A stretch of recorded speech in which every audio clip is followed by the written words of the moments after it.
Hi, this is Team 6, and we're going to discuss Unit 5 of the Horizon reports. What I'm going to go over today is the 2015 K through 12 edition, short-term impact trends with 1 to 2 year adoptions. And what I'm going to discuss is the increase of blended learning and the rise of STEAM learning.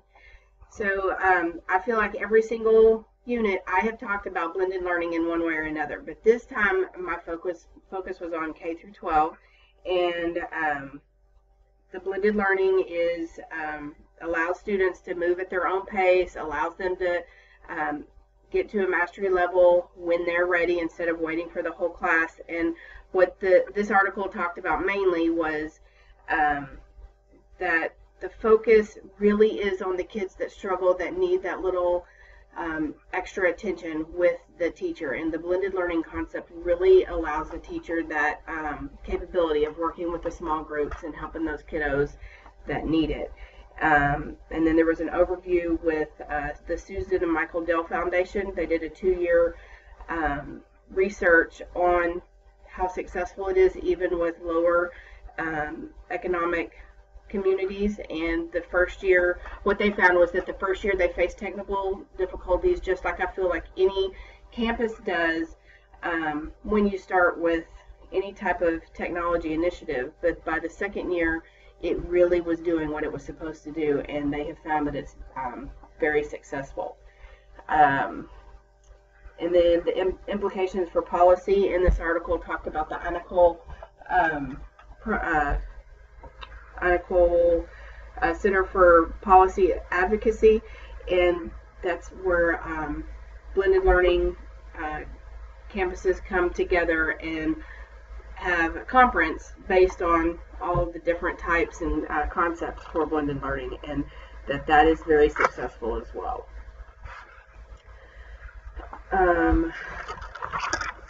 The other article I thought was really interesting, the rise of STEAM learning.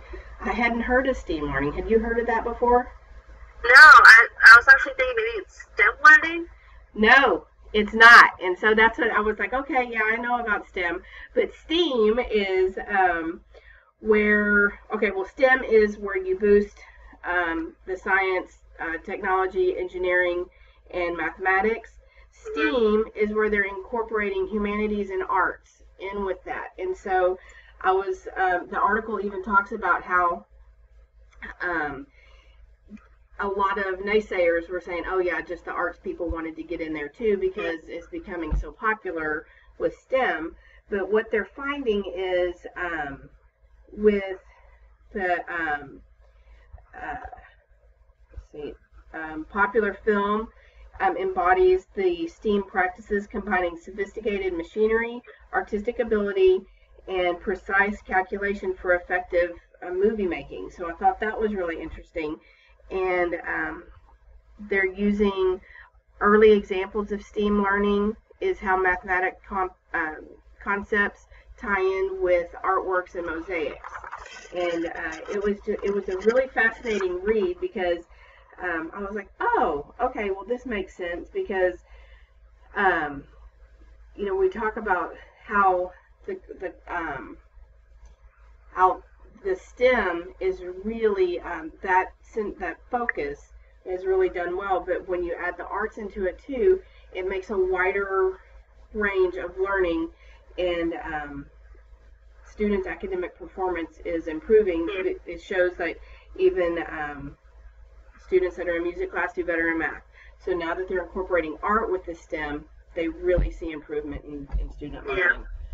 So, okay, and I went to 4 minutes. I'm sorry. No problem.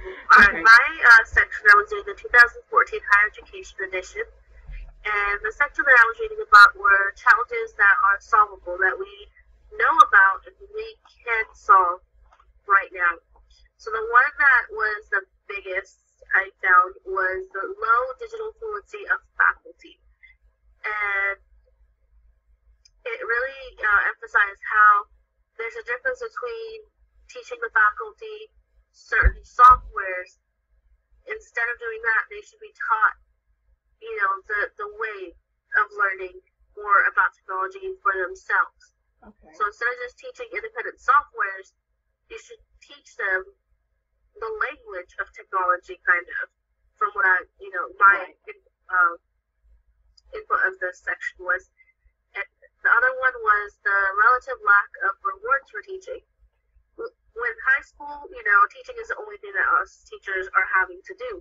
But when it comes to higher education, they have to take into consideration that there's a lot more rewards for these professors when they're doing research versus when they're actually spending time in teaching. Right. So this leaves, students at an impasse where, those professors are going to want to spend more time on their research than they would on, incorporating technology and taking the time to learn this new technology to teach their class. Right. So that ends up, short-handing the students in those classes. Yeah, that makes a big difference. And that was Did they talk about what kind of rewards, or that it is a possibility that there's going to be incentives? They said this is something that can be solved. It's a challenge that's solvable. Okay. I understand that. Yeah. Okay, well, thank you, and that is Unit 5.